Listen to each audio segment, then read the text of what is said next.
Policia Bashkiake e Vlorës tashmë ka një emër të ri. Tauland Kondi do të jetë drejtori i ri i Policisë Bashkiake e Vlorë. Ai do të zëvendësojë në detyrën Gjellush Avdulaj, i cili u largua nga kjo detyrë. Tauland Kondi do të jetë drejtuesi i Policisë Bashkiake të Vlorës.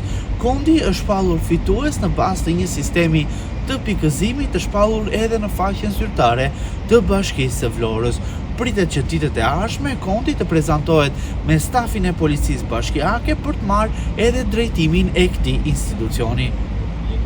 Prej më tepër se një muaj, Policia Bashkiake e Vlorës ka qenë pa drejtues. Drejtimin e strukturës së rendit e ka pasur zëvendës drejtuesja, e cila ka qenë dhe në kohën e zotit Avdulaj. Ndërkohë prej ditësh në faqen zyrtare të Bashkisë së Vlorës ka pasur një shpallje për aplikime sa i takon drejtimit të Policisë Bashkiake. Kanë aplikuar disa persona të cilët në bazë të intervistimit dhe dokumentacionit të paraqitur në Bashkinë e Vlorës janë renditur më pas me anë të pikëve ku Kondi është shpallur fitues. Tauland Kondi vjen nga radhët e policisë së shtetit ku ka mbajtur disa poste drejtuese, kryesisht në njësitë vendore të policisë jashtë qytetit të Vlorës. Ndër postet më të rëndësishme të mbajtura nga ai është zëvendës drejtori i përgjithshëm i antikontrabandës. Pas shpalljes fitues, pritet të vinë në Policinë Bashkiake javën e ardhshme për t'u prezantuar me stafin dhe për të marrë zyrtarisht detyrën.